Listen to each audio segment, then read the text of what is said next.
¿Te gusta lo que hago? Puedes invitarme a un café desde cualquier parte del mundo. Al final de la descripción encontrarás el enlace a Buy Me a Coffee. Gracias por estar ahí.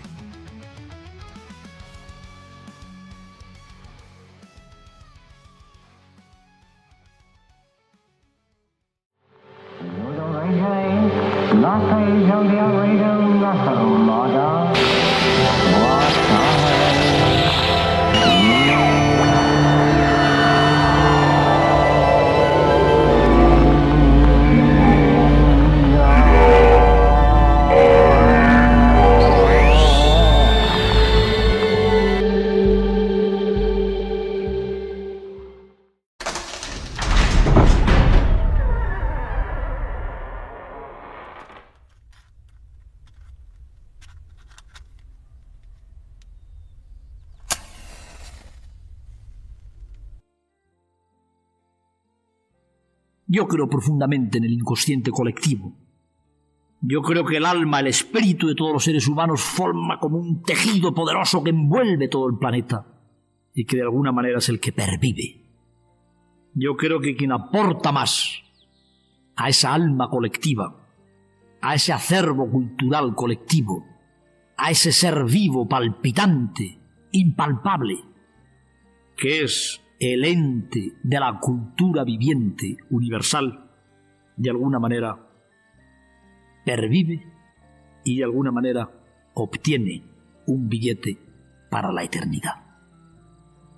Estamos manejando, amigos, en esta nuestra ajetreada, alegre por un lado, trepidante por otro, atormentada también por algunos, vida de la segunda mitad del siglo XX.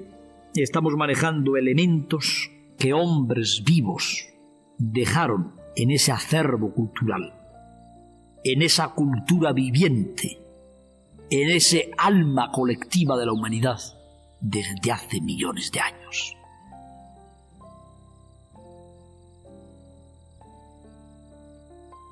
Palabras sabias, pronunciadas por un hombre adelantado a su tiempo. Saludos, te estaba esperando. Yo, mensajero de Aiguas, te doy la bienvenida. Hoy nos adentramos en la vida de un ser singular, Félix Rodríguez de la Fuente. Aunque muchos lo recuerdan como naturalista o narrador, su esencia vibra en otra frecuencia, la del espíritu, la conciencia y lo invisible. Hay almas que llegan a este mundo con una misión clara: iluminar, enseñar, despertar. Son faros en la oscuridad, caminantes de otro tiempo, guardianes de lo salvaje. Y aunque se marchan pronto, dejan un eco eterno en los corazones que supieron escuchar. Félix fue uno de ellos. Como Jacobo Greenberg, como Terence McKenna, Alan Watts, trajo consigo un mensaje que trasciende la ciencia y el documental. Su vida fue un canto profundo a la tierra, una alianza con la sabiduría natural que hemos olvidado. Hoy lo miramos desde esa lente, porque hay algo en su vínculo con los animales, en su forma de narrar, que no se explica, se siente. Recuerdo cuando era pequeño, y gracias a mi abuelo descubrí sus documentales en televisión y en aquellos VHS hoy desaparecidos. Aprendí a amar la naturaleza con él, y a admirar el poder del lenguaje, porque Félix hablaba con un castellano que acariciaba el alma. Este episodio es también un homenaje a mi abuelo, donde quiera que esté. Gracias por abrirme esa puerta, por sembrar esa semilla. Hoy deseo que estas palabras te conecten, que sientas el viento de los páramos de Burgos, que escuches el aullido del lobo como él lo escuchó, con amor. Porque estamos aquí no solo para consumir, sino para recordar. Somos parte de esta tierra y responsables de ella. Acompáñame a recorrer el páramo. Acompáñame a adentrarnos en el bosque. Acompáñame a escuchar la voz del mundo, la voz de la conciencia de Gaia. Permitidme, damas y caballeros, hablaros de Félix Rodríguez de la Fuente. ¿Comenzamos?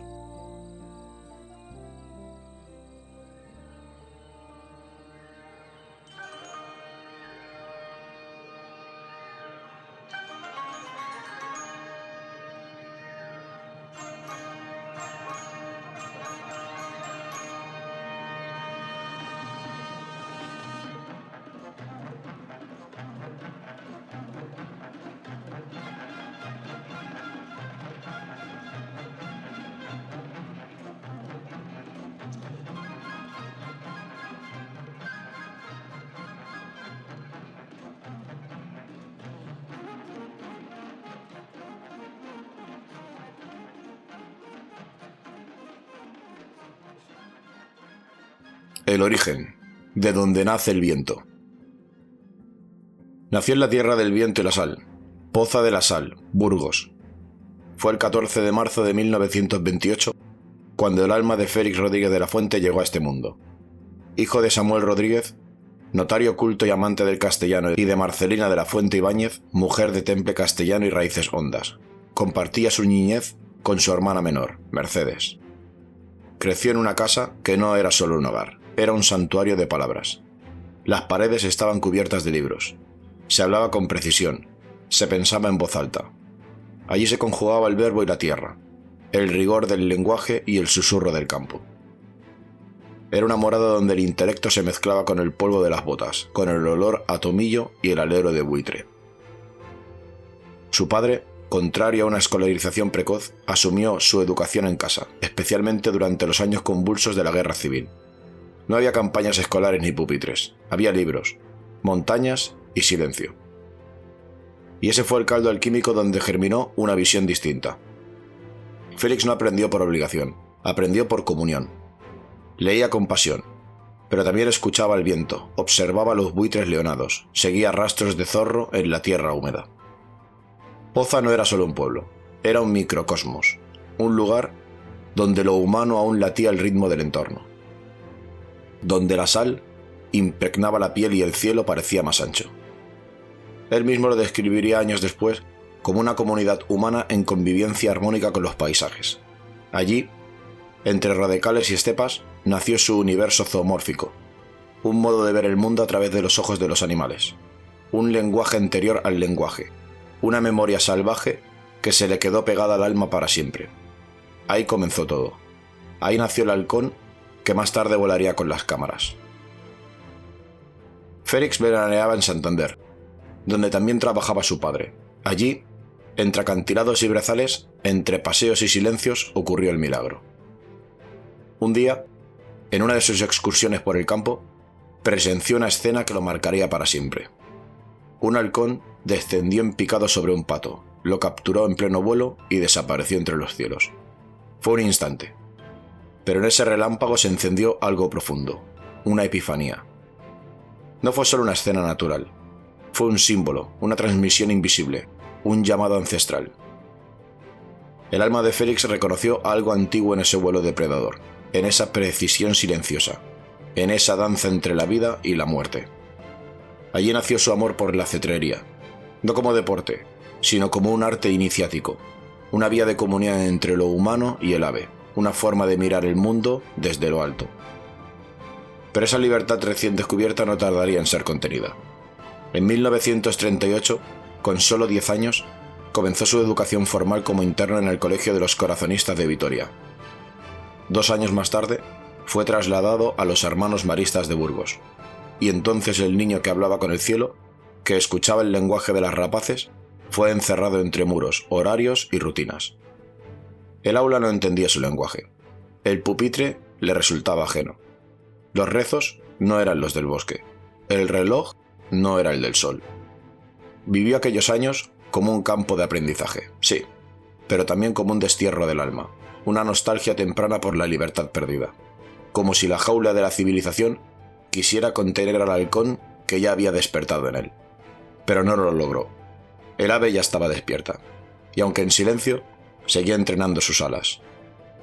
En 1946, con 18 años, Félix ingresó en la Universidad de Valladolid para estudiar medicina. Lo hizo empujado por la figura firme de su padre, que veía en esa carrera un puente posible entre la ciencia y la naturaleza. Una vía respetable, un futuro sólido, sin duda. Félix, con esa mezcla única de obediencia filial y espíritu indomable, aceptó el reto. Pero el primer año fue un estallido. Después de 7 años de internado, la libertad le supo a vino joven, y la ciudad se convirtió en su nuevo campo de exploración. Fiestas, debates, cafés, tertulias, amistades intensas, noches largas. Apenas aprobó 3 asignaturas, y no eran precisamente las más exigentes, pero cuando decidió tomarlo en serio, demostró de qué estaba hecho. Félix no era un empollón, era un gladiador de la palabra. Se encerraba un mes antes de los exámenes y salía como un orador afiliado. Tenía el verbo como un halcón entrenado, rápido, preciso, imparable. Su capacidad retórica, su memoria su pasión por los temas naturales, todo converge en una inteligencia vibrante. Y no era solo mente, también tenía cuerpo. Ganó el campeonato universitario de 400 metros lisos. Corría como vivía, con explosión, con fuego, con aire en los pulmones y tierra bajo los pies. Era un cuerpo hecho para cazar miradas, para correr tras los sueños, para trepar riscos y hablar de los lobos como si los llevara dentro. En aquella etapa, Félix empezaba a intuir algo, que la medicina humana no era suficiente, que su verdadera vocación no estaba en sanar cuerpos, sino en sanar el vínculo perdido entre el ser humano y la naturaleza. Un vínculo roto, y él quería ser el puente. Fue durante sus años universitarios cuando el destino le presentó a una figura crucial, José Antonio Valverde, biólogo, visionario, espíritu afín. Un hombre que, como él, no solo observaba la naturaleza, la escuchaba. Valverde se convertiría en la piedra angular del futuro Parque Nacional de Doñana, y también en uno de los primeros que vio en Félix algo más que un estudiante. Vio un iniciado, alguien destinado no a repetir fórmulas, sino a reencantar el mundo. Ambos compartían una obsesión olvidada, la cetrería, ese arte medieval casi extinto que durante siglos había sido practicado por reyes, sabios, cazadores y monjes. España llevaba más de medio siglo sin escuchar el silbido del halcón sobre el guante, pero ellos iban a despertarlo. Guiados por textos antiguos como el libro de la caza de las aves de Pedro López de Alaya o el libro de la caza de Don Juan Manuel, se sumergieron en un universo de técnicas, símbolos y relaciones sagradas entre el humano y el ave de presa. La cetrería no era solo caza, era una danza, un lenguaje sin palabras, una forma de entrenar la paciencia, la atención, la simbiosis. Para Félix, fue también una vía espiritual. En el halcón veía el reflejo de su propia alma, solitaria, precisa, indomable. En 1953 concluye sus estudios de medicina y al año siguiente, en el 54, da un paso decisivo. Se convierte en uno de los fundadores de la Sociedad Española de Ornitología. Ya no era solo un amante de las aves, era un actor activo en su protección, estudio y divulgación. El halcón había abierto las alas y ya no habría retorno. En 1957, Félix Rodríguez de la Fuente culmina sus estudios en estomatología en Madrid. No lo hace de cualquier forma, obtiene el premio extraordinario Landete Aragó, reservando su nombre entre los mejores. Durante años siguientes, ejerce en la clínica del Dr. Baldomero Sol, atiende pacientes, diagnostica bocas y restaura sonrisas, pero solo a media jornada. ¿Y la otra mitad del día? La otra mitad del día era un ritual, una existencia paralela, una vida secreta, su alma verdadera, la cetrería. Mientras las mañanas transcurrían entre instrumental clínico y batas blancas, las tardes eran territorio de guantes de cuero, silbidos agudos y miradas fieras de halcones entrenados. El consultorio era un deber, el campo una ofrenda.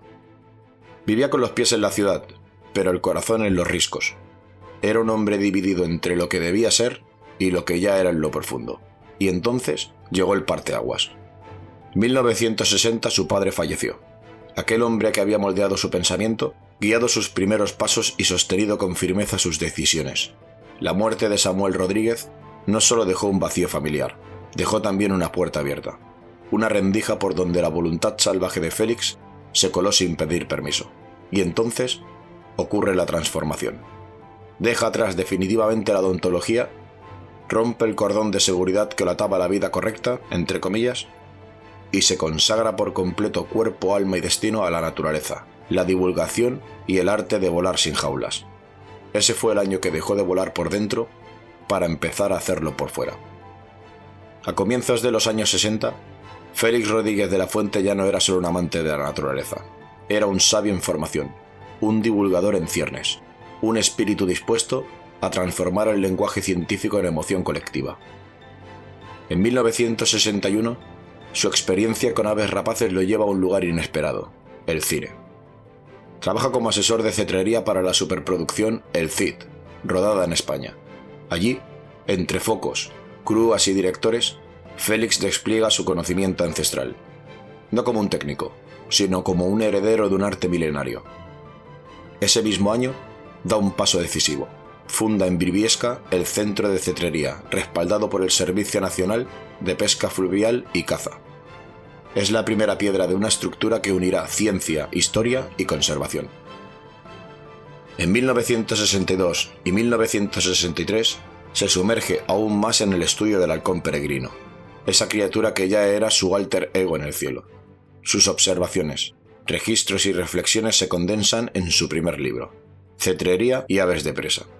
Pero Félix no escribía como un académico, escribía como quien canta, como quien invoca. Su prosa era clara, precisa y profundamente poética.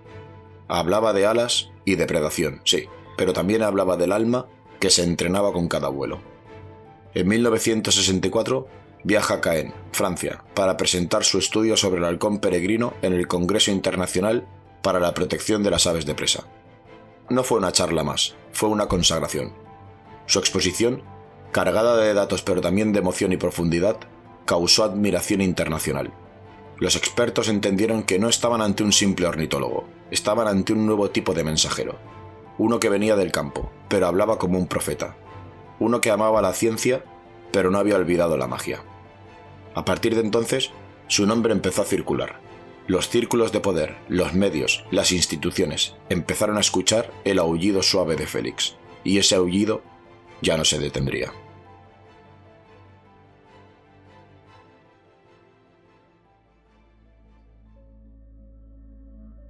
La voz de Gaia. El planeta como ser vivo en la visión de Félix Rodríguez de la Fuente. No hay mayor inteligencia que la de la naturaleza, y el hombre que la destruye, se destruye a sí mismo. Félix no necesitó tratados ni teorías para comprenderlo. Él lo sentía. Lo presentía en el aullido del lobo, en el vuelo del halcón, en la mirada del zorro. La libertad es, para mí, algo tan esencial como el alimento o el agua. Una frase que repetiría a menudo. La Tierra, para él, no era solo un planeta, era un ser vivo, una criatura consciente que respira, que sangra, que ama. Una madre silenciosa, una diosa sin nombre, una antigua inteligencia que vela por la vida.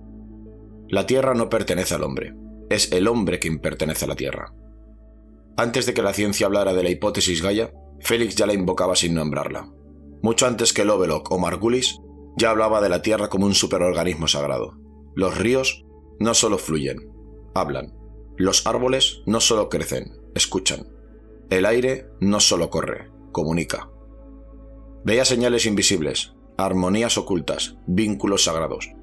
Sabía que el ser humano no era el director de la sinfonía, sino apenas una nota, y advertía. La naturaleza es la gran maestra, quien sabe escucharla jamás estará perdido. El hombre ha roto el diálogo con la naturaleza, y cuando se rompe el diálogo, llega el ruido, el miedo y el olvido. Félix temía que el hombre moderno, cegado por el dominio, rompiera el equilibrio sagrado. Veía el destino de los pueblos en cómo trataban a sus ríos, sus bosques, sus criaturas.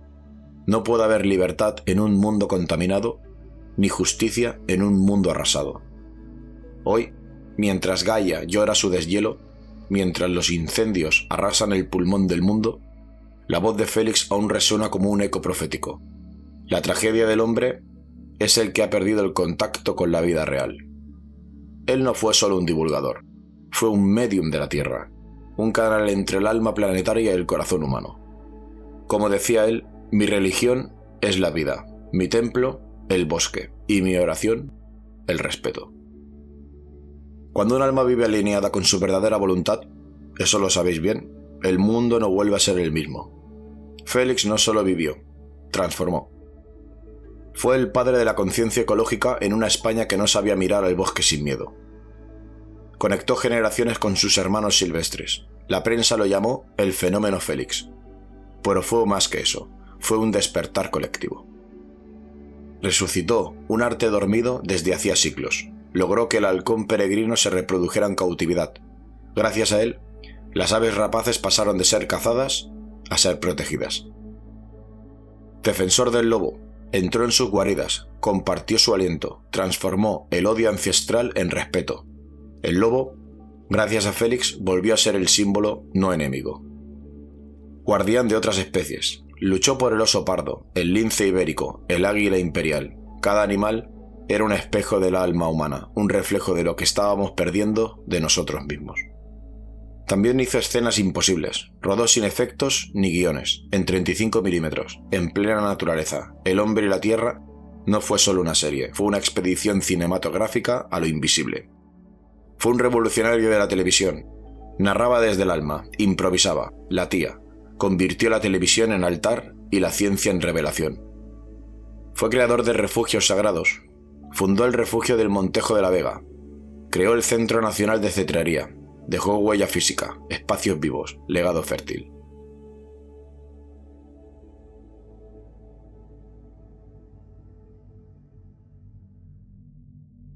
Nos acercamos al día que cayó el Halcón, su último vuelo. Fue el 14 de marzo de 1980, el día de su cumpleaños. El avión cayó en Alaska, durante el rodaje de Lady Tarot. Qué lugar más hermoso para morir. Lo dijo poco antes de embarcar. La avioneta no cumplía las normas de seguridad. El piloto era inexperto y Félix temía volar. Eligió cambiar de nave, y fue precisamente la segunda la que se estrelló. Todos murieron. No hubo supervivientes. Solo el eco de un alma que parecía escribir desde otro plano. Fue enterrado en Poza de la Sal. Años después, su viuda trasladó sus restos en silencio a Burgos, pero su espíritu nunca se movió. ¿Y si no fue un accidente? Una avioneta se precipitó sobre el hielo en los cielos remotos de Alaska. ¿Fue el azar? ¿O fue el silencio cuidadosamente colocado donde había demasiada verdad? Pocos lo saben, pero en 1977, en plena transición democrática, Félix recibió una propuesta para encabezar un partido ecológico, un proyecto serio, nacional, con respaldo técnico, apoyos discretos y una visión profunda. Transformar España desde el amor a la tierra. Félix no lo descartó, al contrario, dijo que aceptaría presentarse si lo hacían personas afines a sus ideales. Y no hablaba de poder, hablaba de convertir el país en el primer laboratorio ecológico del mundo. El proyecto fue saboteado desde dentro. Intereses de partidos emergentes, presión de ciertos lobbies, miedo a lo que significaba su figura. Porque no se enfrentaban a un político cualquiera, se enfrentaban al personaje más querido y mediático de España después de Franco. Un hombre que no necesitaba platós, tenía la montaña. No necesitaba discursos, tenía la mirada del lobo. Días antes de su muerte, el 4 de marzo de 1980, Félix presentó oficialmente ante el rey y el gobierno español la Estrategia Mundial para la Conservación de la Naturaleza, documento impulsado por la ONU, por el Fondo Mundial para la Naturaleza y la Unión Internacional para la Conservación de la Naturaleza. Un proyecto de ecología global, desarrollo sostenible y soberanía natural. Esa presentación no gustó a todos. Algunos vieron en ese acto el paso previo a una candidatura, un discurso que sonaba ya a manifiesto. El naturalista estaba ganando espacio en el tablero político, y no era previsible ni manipulable. La sombra del piloto y la tercera avioneta. 14 de marzo de 1980, en los cielos blancos de Alaska, cae la avioneta. Cae un cuerpo, y tras él se apaga una antorcha encendida por la conciencia. Una llama incómoda para quienes temen el despertar. Allí viajaban Félix Rodríguez de la Fuente, los operadores de cámara Teodoro Roa y Alberto Mariano Huescar, y el piloto americano Warren Ace Dodson. Mucho se ha dicho desde entonces. Un accidente, un esquí que se soltó, el clima, la fatalidad. Pero si uno mira más de cerca, la fatalidad parece un guión, y el azar parece calculado.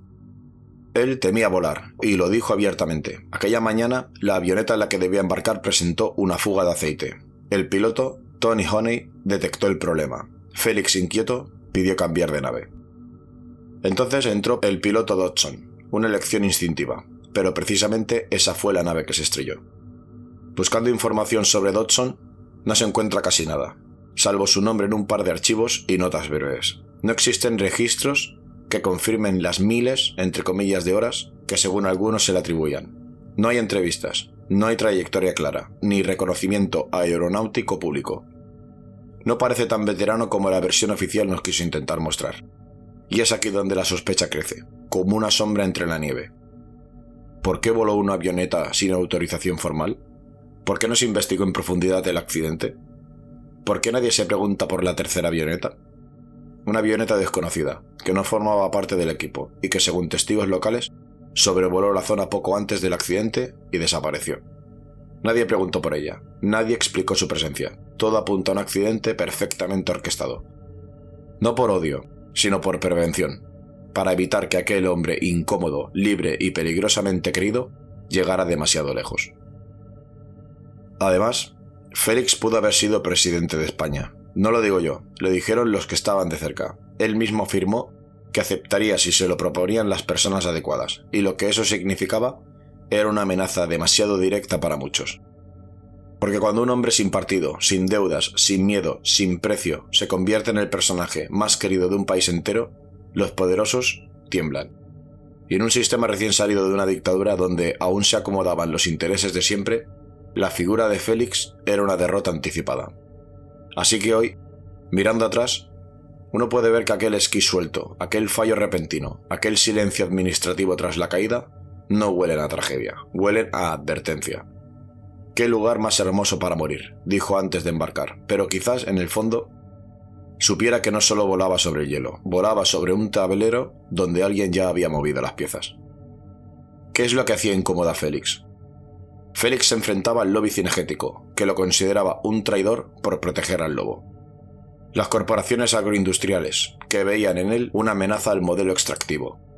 Políticos tecnócratas, que le temían porque no podían comprarlo. Intereses militares y estratégicos, que no veían con buenos ojos su denuncia de proyectos en zonas protegidas. Era un líder espiritual, pero también un comunicador sin filtros. Un hombre que no se vendía, que no se callaba, no se inclinaba. ¿Podía alguien tan lúcido, tan querido, tan peligroso, seguir libre en un mundo que estaba a punto de reorganizarse tras una dictadura? ¿Podía permitirse que el personaje más influyente de España se convirtiera de pronto en la conciencia política de un país que despertaba? Quizá nunca lo sepamos, pero la sombra de la duda planeará eternamente.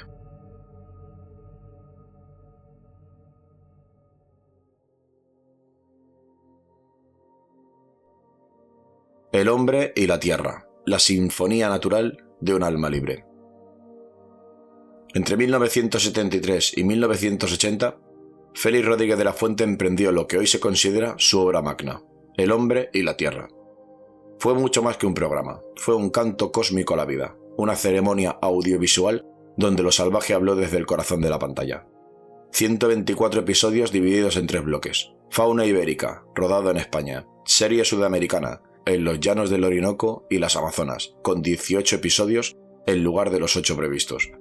Serie norteamericana, que solo alcanzó episodios en Canadá y Alaska antes de su trágico final, filmada íntegramente en 35 milímetros, en una época donde ese formato era pesado, complejo y técnicamente exigente. Transportar esos equipos a montañas, selvas, páramos, fue un acto casi heroico. No tuvo guión preestablecido. Félix improvisaba cada capítulo, narrado como si fuera un canto espontáneo a la naturaleza. La banda sonora, compuesta por Antón García Abril, se convirtió en tan icónica como las imágenes. Esa melodía resonaba como un ritual antes de presentar un halcón, un lobo o un águila salvaje. La serie no solo mostraba animales, mostraba espejos. Lobos cazando muflones tras semanas de seguimiento, demostrando que la paciencia y la comunidad son la ley del equilibrio. Águilas reales en pleno vuelo capturando su presa, como quien defiende la justicia del cielo. El desmán pirenaico filmado por primera vez, una especie casi desconocida hasta entonces. En cada episodio, Félix se convirtió en uno más de ellos, se dejó integrar, se dejó aprender. Llegó a convivir con manadas de lobos mediante el imprinting, hasta que fue aceptado como antiguo miembro de la manada sin ser domesticado jamás.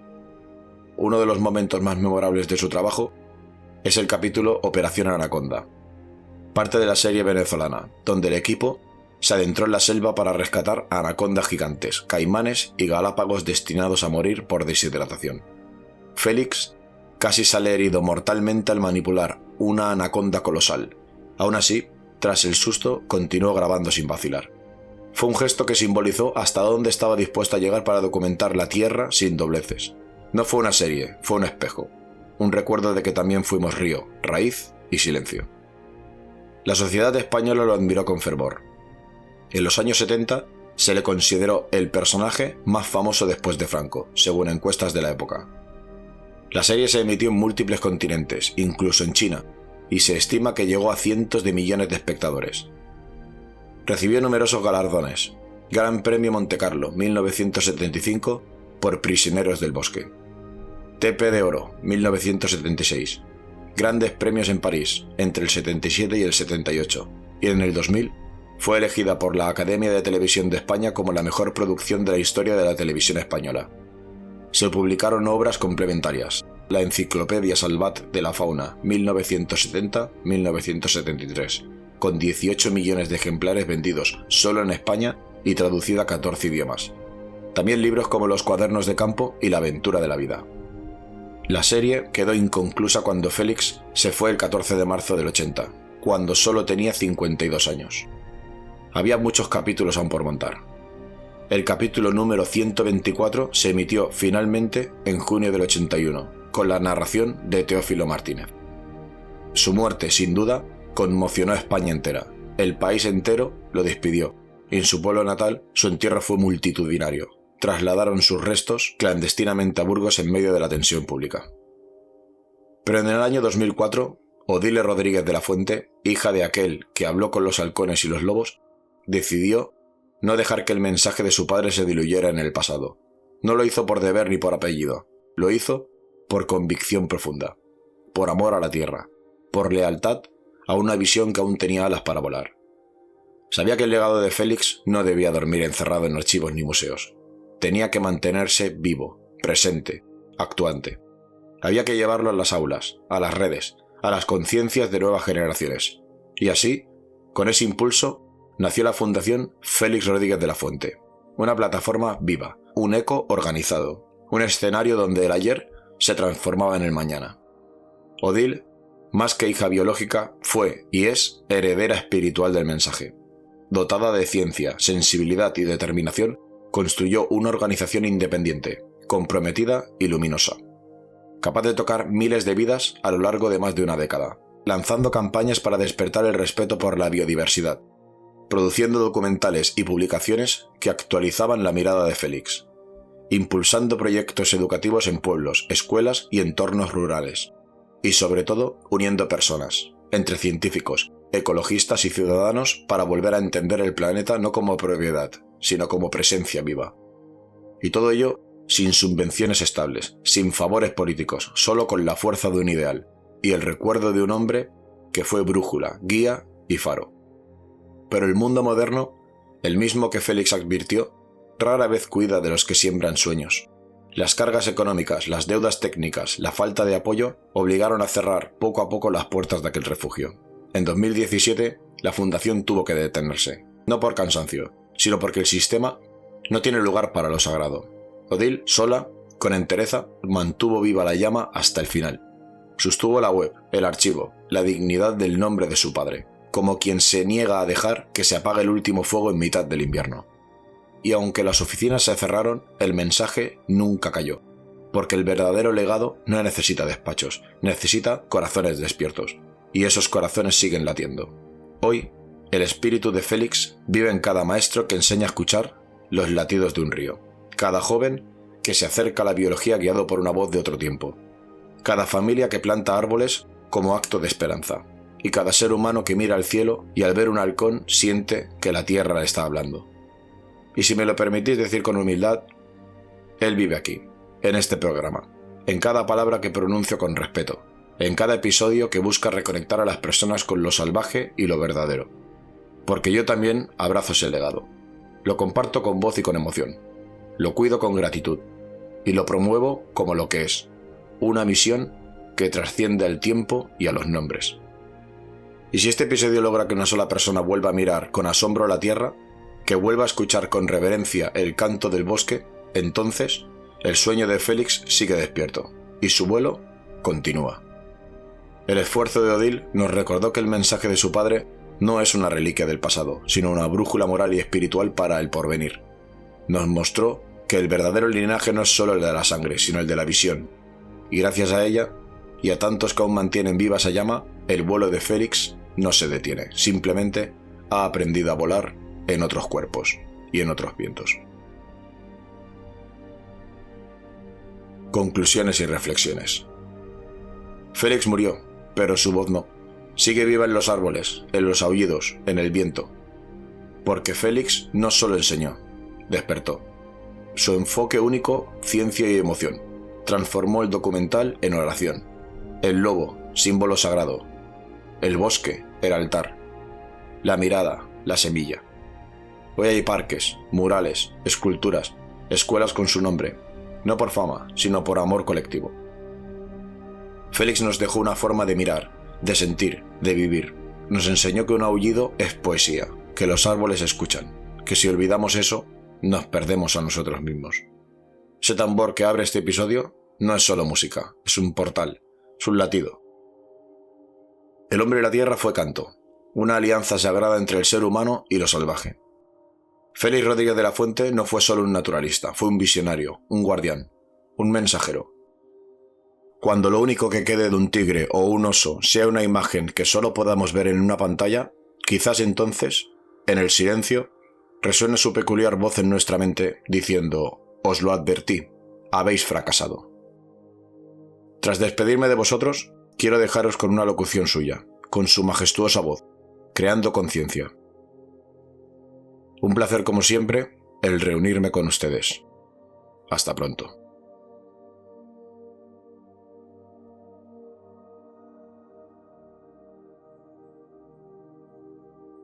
Porque hay una cosa que también me apetece contársela ahora. Resulta que se han hecho unas experiencias que son verdaderamente demostrativas y le dan a uno mucho que pensar. Han descubierto los psicólogos que la agresividad humana, esa tremenda faceta que puede llevar al hombre a matar, a martirizar, y que seguramente en lo más profundo de nuestros instintos es originaria de las guerras, de las batallas, de las revoluciones y de todo lo que supone enemistad, odio y sangre, que la agresividad no es específica. Se ha demostrado que un hombre que es agresivo para las cosas, que da patadas a los botes, que es agresivo para las plantas, que arranca hojas, que rompe arbustos, que es agresivo para los animales, que pela pajaritos, es un hombre muy peligroso también para sus semejantes. Yo no me atrevería a emprender con él una expedición, de verdad. Ahora bien, se ha podido ver que un hombre que no es agresivo, que desde pequeño se le ha enseñado que la agresividad no es buena, y que lo contrario de la agresividad, el amor, es decir, el espíritu cristiano, debe de ser el canon y debe de ser el decálogo de la vida, entonces este hombrecito, que a medida que ha ido creciendo, nunca ha dado patadas feroces a los botes que ha encontrado en su camino, ni ha arrancado salvajemente los arbolillos cuando están creciendo, y le ha dado mucha pena ver cuando otro martirizaba a un pájaro, y naturalmente no se ha divertido viendo la sangre de un gran animal, es muy difícil que este ciudadano decida un hecho de agresividad. Es muy difícil que este ciudadano, ante una circunstancia fortuita de la vida, se vuelva ferozmente como una fiera hacia un semejante suyo. A este tipo de hombre les aseguro que es al que a mí me gusta tener como amigo y con el que no me importaría nada emprender una expedición al Ártico o al desierto del Kalahari. Con el que no sabe casi cómo se maneja un arma, con el que es bueno. Este suele ser, además, cuando llega la hora de la verdad, el hombre más arriesgado y el que sin perder los nervios domina perfectamente las situaciones. No sé si saben que los mejores montañeros del mundo, grandes escaladores de la talla de Walter Bonatti y otros grandes hombres, temen tanto la violencia que son incapaces de matar hasta una mosca. Que nos sirvan las curiosidades zoológicas de esta tarde de sábado para siempre que podamos y que nos venga a mano enderezar entuertos en cuanto a los señores que con tanta facilidad arrancan el arbolillo, matan el pájaro y se dejan llevar por la agresividad. Porque en el fondo, con ello ganaremos todos nosotros.